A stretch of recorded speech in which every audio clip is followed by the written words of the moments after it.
Hi everyone, how we doing out there? I hope okay. I wanted to share a small practice with you that's part of my workshop called Takeoffs and Landings. First, I thought I would tell you the story about how the title of the workshop came to be. So I have a wonderful longtime client who was getting ready to have a knee replacement. And he just one day happened to, he's walking, he sat down on a bench next to another gentleman. They started talking, and that gentleman said that he had had a knee replacement. So my client asked him, well, how's that going? And this gentleman said, not bad, except for takeoffs and landings, getting up and getting down. And I said, that's such a great title for a workshop. So there you have it. So we're practicing our takeoffs and we're gonna practice our landings. Now, I have a yoga blanket for this, but you can use a towel. So we wanna have things that we have at home. And we're gonna place this down here. So one of the things that I think it gets said a lot because I think I have heard it, and I kind of feel like it gets drilled into people, is this idea that it's all about the muscles. So if we're having issues getting up and getting down, what we need to be doing is strengthening our muscles. Now that very well might be the case, right? We want to have nice, strong muscles. But most of the time, it's more about how our body is organized or disorganized. This is why I love developmental movement so much, because it's literally our movement blueprint. It's how we move. And so when we come into these practices, what we do is get out of our way a little bit. We try to pull down those preconceived ideas that I'm supposed to do it like this, and it's supposed to feel like this, and it's supposed to look like this. And we move more into a place of curiosity, and hopefully we have a little fun with it.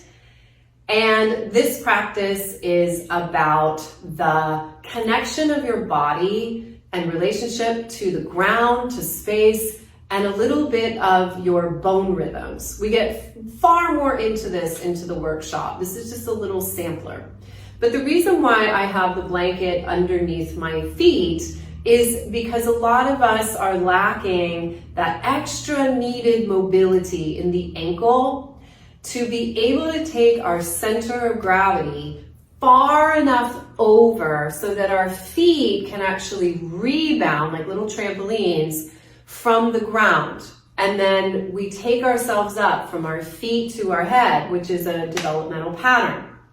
So we put that blanket underneath, and it gives us that little added mobility to be able to come far enough over. So we can just practice this. We just take this a little forward and a little back. Now, this looks like we're going forward, right? And you're like, yeah, we are. But we're also going back. And understanding that is, for most of us, more important because it's helping us to release the tail, to find that really deep compression and rotation into the hip socket. So the next time you're going to come forward, and you can wiggle around a little bit. We get very serious with our movement as adults, right? Okay, I'm gonna go forward, I'm gonna do 10 reps. But if we watch kids, toddlers, babies, they do a lot of this wiggling around. What are they doing? Why do they do that? Are they just fidgety?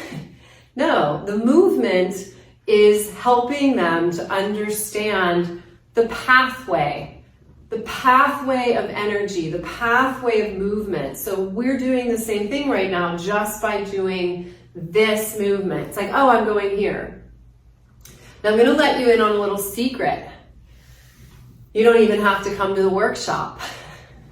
Nothing goes vertical right away, developmentally, okay? We need to go forwards and down if we want to come up.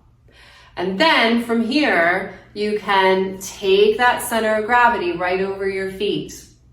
And then you give a lovely push from the earth all the way up this pathway. Boom, and here you are.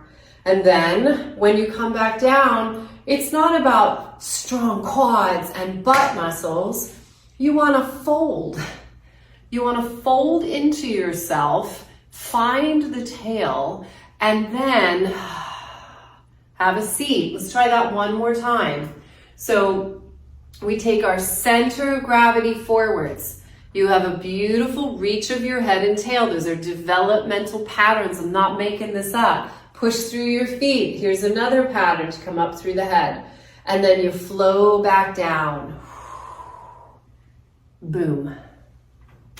So, working with these relationships, practicing being in our body and feeling ourselves through, tracking the whole event, that's what I like to say, is really valuable to help you create more easeful movement, which makes for happy joints and a lively body that's ready to do lots of things. So I hope you have fun. Thanks for joining me.